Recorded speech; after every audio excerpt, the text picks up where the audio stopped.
Welcome. My name is Kathy Newcomer, and I'm delighted to greet you, welcome you on behalf of the Trachtenberg School of Public Policy and Public Administration for this first in a series of policy forums focusing on important policy issues that we all are facing as a nation. Tonight, our focus is on inequality and how to address this issue. We will also be meeting again on April 10th at 5:30 for another discussion that will be regarding the coming big disruption, the impact of the digital revolution on middle-class jobs. That'll be on April 10th. But tonight, our school, the Trachtenberg School, is absolutely delighted to partner with Amitai Etzioni and the Institute for Communitarian Policy Studies, also at the George Washington University. We have joined together to put together these policy forums on very important issues. We are delighted to be doing this with Amitai Etzioni, who's a university professor, actually was the first university professor at the George Washington University. So tonight, we're also delighted to have Jared Bernstein, who joined the Center for Budget and Policy Priority in May 2011 as a policy fellow. Between 2009 and 2011, he was the chief economist and economic advisor to Vice President Joe Biden, executive director of the White House Task Force on the Middle Class, and a member of President Obama's economic team.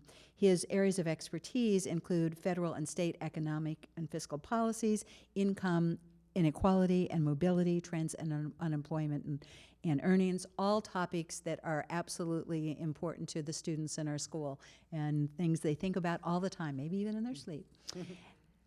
Amitai is one of the most well-known sociologists I know, at least in the U.S. and probably the world. He has taught before at Columbia and Harvard. He served as a senior advisor to President Jimmy Carter, and he founded the Communitarian Network. And I'd like to read this because just in case you don't know about it, it is a not-for-profit, nonpartisan organization dedicated to shoring up the moral, social, and political foundations of society. And he writes and addresses a variety of extremely important topics to us all. So I am delighted to have both Amitai and Jared here with us this evening. They are going to talk, and then we are going to take questions from the audience. So thank you very much for joining us. Thank you. Well, thank you very much for a very generous introduction. I didn't prepare a similar essay about you, Kathy, but I think you all know that she really made the School of Public Policy of GW happen. And we are at the center of the city. And for us not to have a vibrant, vigorous School of Public Policy would be really a very important deficit. And thank you and Joe Cortes for making this happen. I appreciate you taking the time to join us. And My pleasure. the communitarian argued that societies, almost like communities, have moral conversations in which once in a while a topic gets hot. They may be there all the time, but they suddenly become hot. So, for instance, marriage among people of the same gender has been intensified over the last year and such. And until Ukraine pushed it off the headlines, social inequality was one of those issues which for a while the headlines, the public, and the president, and even some Republicans paid special attention to. So my first question to you is fairly elementary. What is this all about? How serious a problem is it? And what drives it? Before I answer that, let me just express my gratitude for the invitation. I'm kind of jealous of the students in the room to get to go to this policy school because ever since I've been in DC, I've been invited to interesting events here. I hope this is one of them. But you really do take advantage of the city in a way that somewhat curiously other universities around here don't nearly do as much of. So great kudos to the school and the folks here representing it. And Professor Etzioni, I don't want to make you feel old, but I've been learning from your work for a long time, so let's just leave it at that. Thank you. Okay. Good idea. And I'm honored to be on the stage with you. So what's it all about? What drives it? The reason why what Professor Etzioni said is true about this issue of economic inequality being so front and center these days is in no small part because we had the President of the United States, of all people, saying that this was going to be the central issue of his second term, something to that effect in a speech he gave recently. And I've been working on this issue for decades, and I can't say I'm wholly surprised to hear that because I think it is so germane to what's going on in the nation and the economy in ways I'll get into and we'll talk about. But it was striking to hear the president elevate it as such. In no small part because you may recall during the campaign, here we are in Washington, and in 5 minutes we're already talking about politics. During the campaign, the issue of income inequality came up, and Mitt Romney said something to the effect of, this is an issue that should be discussed in quiet rooms. I may not be quoting exactly, but that was the gist of it. Whereas President Obama and Vice President Biden campaigned not only on inequality in their second successful campaign, but very much in their first as well. They may not have always used the word, but they talked about its impact. And here is why, in my view, it's such a big deal. There are many pictures I could show you. Maybe you've seen them if you've seen my work or the work of others who are working on this that capture what's going on here. But I think the first thing that came to my mind when Professor Etzioni said, why is it such a big deal, is a picture that shows the disconnect between productivity growth and compensation, the compensation of the typical worker. Now, there's no reason why productivity and median compensation should grow in lockstep, but in fact they did. For most of the first few decades after the Second World War, productivity and income grew in lockstep, and not the income of the top 1%, but the income of the median household, the one right in the middle of the scale. And then, starting in the late 1970s, productivity kept trucking along at around 2.5% per year, probably closer to 3% then, but it slowed down shortly thereafter. And you started to see median pay, median income flatline in real terms. You saw the income of those at the bottom of the pay scale fall in real terms. So you had something very different happening to American households that was profoundly affecting their living standards. That is, we're now talking about 30 years ago, late 1970s, 34 or 5 years ago.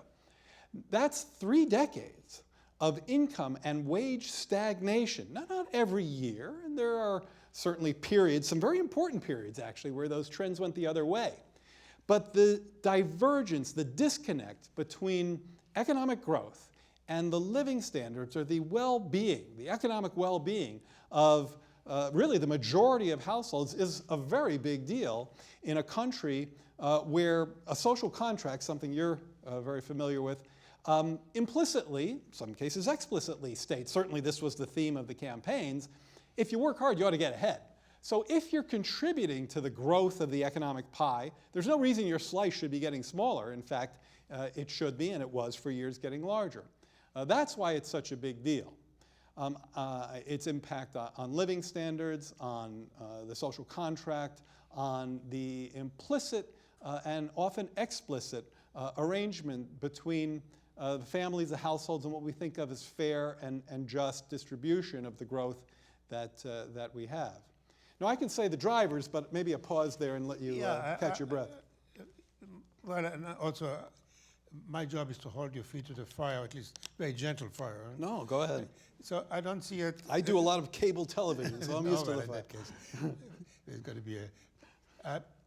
I don't see the link yet, because we didn't show that it's these hardworking people who created the increase in productivity. Maybe it's due to Silicon Valley, so that's one question. Maybe the improvement in technology did all that. And second, so you're talking about it, I then understand, as a social justice issue and not as damaging to economic growth, I ask.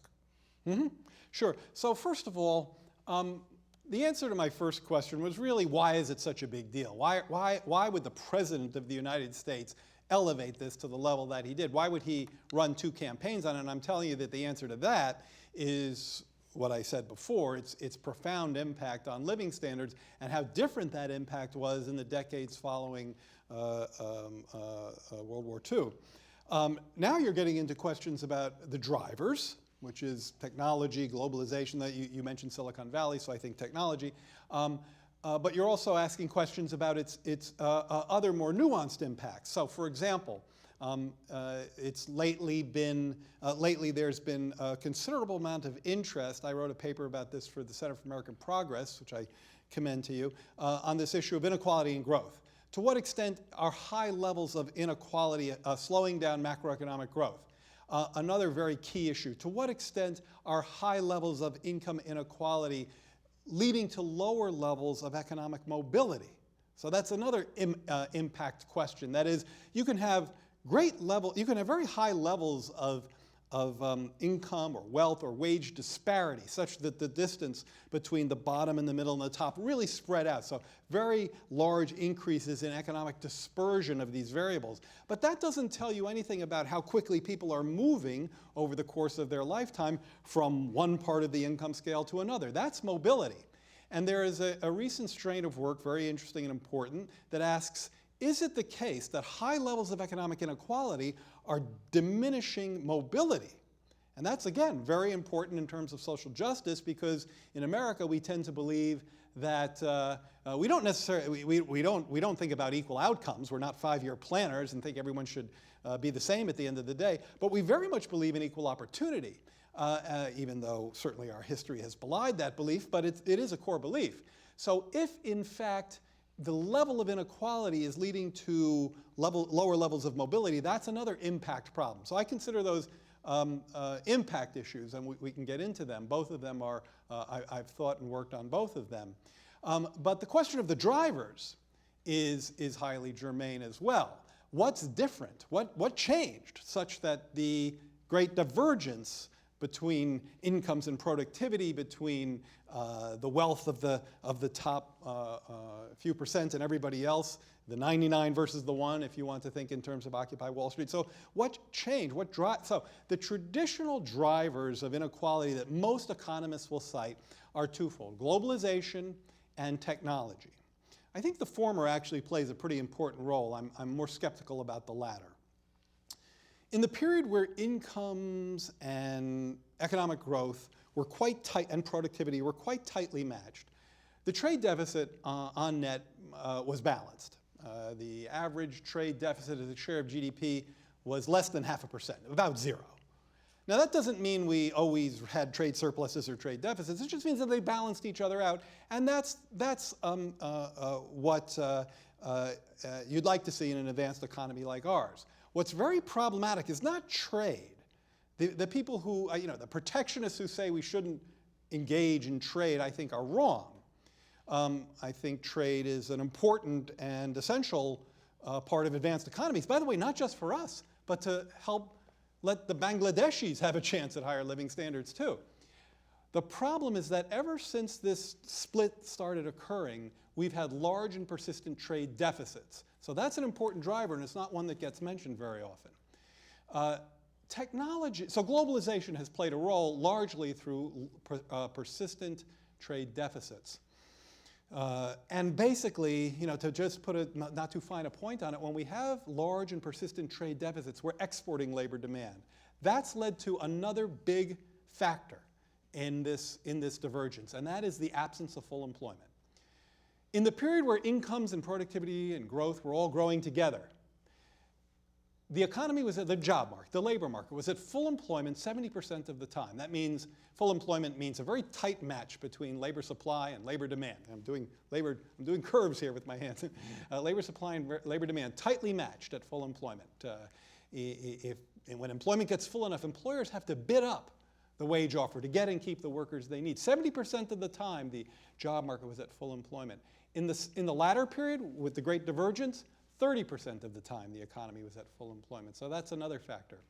Let me say a word about technology, and then I'll pause. There's no question that technology leads to advantages in our economy of some workers over other workers. This is something labor economists call skill-biased technological change. That is, the economy changes in such a way, it evolves technologically, such that employers demand a certain level of skills from their workers, a certain skill set that's complementary to the technological demands that are entering the workplace. And these days you might think of computers. An employer, a worker who's skilled in computerization and IT technology and communication technology has an edge over one who doesn't. But the reason I think this idea of technology is a large factor influencing inequality is not as big a deal as people say, is because it's such an ongoing secular trend. Right now we're all focused on computerization.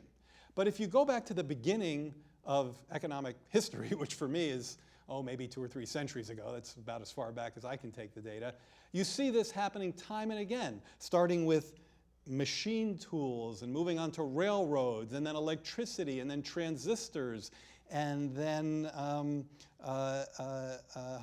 hi-fi technology, and then lasers, and then the internet, and GPS. It's a long-term secular trend, and what you don't see, obviously, is an acceleration in technology that would lead you to believe it's a key factor. So it's in there, it's in the mix, but it's not as big a deal as some of these other factors. I think the absence of full employment, globalization, and by the way, I think the decline in labor standards, low minimum wages, the absence of unions, overtime violations, a lot of these kind of small core things that they seem small, but they actually amount to something if you sum them all up. The erosion of labor standards. Those are some key things. There's more, but I'll stop there. Well, beginning to get the picture. It's obviously fairly complicated. But is there anything we can learn about the fact that at least some people claim that they see the same trends in other societies, that China and so on and so on. So it couldn't be that American. And second, and that makes it even more complicated, at least for me, that in the process, wealth was transferred from us to countries with lower standard and lower income. So maybe as there was increasing injustice within each country globally, justice has increased, I'm asking. Yeah, I think there's some evidence that globally inequality has actually come down, right? Because you've had large emerging economies, developing economies, that have had more of a growth of their middle class. So there's a kind of difference between within group and between group. It is true that in all of the advanced economies and even some of the emerging economies, you mentioned China, there has been similar trends to the ones I've been discussing so far, but, and I think it's an important difference, the US is uniquely outlier, is a unique outlier on many of these metrics. Among advanced economies, our levels of inequality are the highest. Our growth is the highest. The concentration of income among our top 1% or our top tenth of our top 1% is twice that of the next most unequal country. The share of growth that has gone to the top group is, and thus the rest that's gone to everybody else is largest here relative to other countries. Let me say that again because it's a little garbled. If you look at the share of economic growth that's gone to the top of the scale versus everyone else, far more growth has accrued to the very top here in the US than in other countries that have seen their inequality measures grow not nearly as large as ours. The decline in the share of national, there's been a trend towards less compensation and more wealth in national income. Think of national income, or just GDP, as divided between compensation and profitability, just roughly speaking. The labor share has gone down everywhere, but far more here. The wealth share has gone up everywhere, but far more here than in other countries. So whatever this inequality bug is that's biting lots of countries, it's biting us more. And I think a lot of that has to do with the factors I was talking about earlier. A country like Germany is a good example. Advanced economy, many of the same technological trends we've had. They haven't run trade deficits for 30 years. In fact, they've run trade surpluses, which is a different kind of imbalance and problematic in its own right. But they've experienced the same technological trends as we have, and they're neither have they experienced the wage stagnation nor the increase in inequality that we have. We've bit off financialization far more than other countries. That's another factor. We've devoted much more of our economic resources to finance and less to, say, manufacturing than some of these other countries. I think these are factors as well. Well, I got the point that this thing is appearing in many societies, but we are worse at it than others. But I didn't quite get your answer yet to the justice issue. If as a result there's a major transfer of wealth from the rich to the poor nations, isn't that making up? Yeah, so when I was talking about, I think in a way, perhaps justice or social justice is too highfalutin or broad a word for me to have used. It's one thing to observe the evolution of poor countries becoming more wealthy as they should. Even there, by the way, I think there's some problems in the model. It doesn't make sense, in my view, in terms of global economics and global trade for China to essentially export capital to the US. China is capital poor, we're capital rich.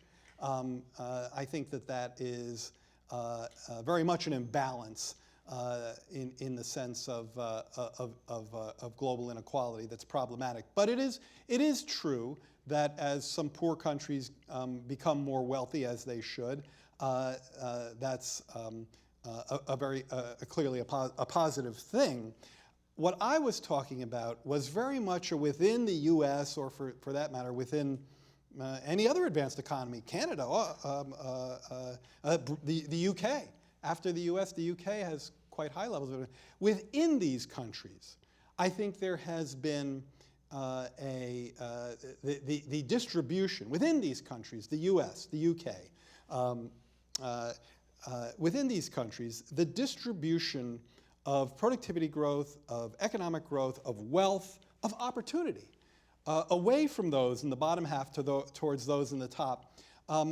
You can call it unjust, you can call it a violation of a basic social contract. It's the answer to your very first question, which is what's the problem? Why is this a big deal? The reason it's a big deal is because middle-class families have been experiencing stagnant incomes for 30 years. Now, you could go to them and say, wait, you don't realize there are people in China and Bangladesh who are doing better now. And they would say, thanks, but no thanks. I mean, that's not the problem. What bothers them, and I think justifiably, is not that somebody somewhere else is doing better, a little bit better, and that's great. What bothers them is that they're contributing to productivity, to the economy's growth, yet their incomes are flat, and yet the folks at the top are doing much better, have recovered much more quickly than everyone else. And I think their anger is justified. Since this expansion got underway, you may not realize this, but in fact, if you look at the poll results, a lot of people don't realize this. The economy, the US economy, has been expanding since mid-2009. Corporate profitability is up 50% in real terms. The S&P 500 is up 80% in real terms. Corporate profitability has more than recovered from the hit it took in the Great Recession. The median household income is down 5%. Now go to the median household and say Bangladeshis are doing better, and see how far that gets you. Well, I'll leave it for another day to discuss the difference between what is politically acceptable and what's justice, but I'll leave it for another day. But I wanted to go back to the question before we go to cures. Are we talking about wealth inequality? Are we talking about income inequality? Or as some of my colleagues talk about social and political inequality? And the particular issues which arise when they begin to overlap, because the whole idea was that they are not going to be connected, that you still have one person, one vote, and some of us feel that after Citizens United, you have $1, one vote. Yeah. And so is the problem even bigger than we have seen so far? Yes, and I think that there are quite scary connections, tendrils, between wealth inequality and political representation. And this is not just my view. There's now a couple of scholarly works on this. Martin Gillis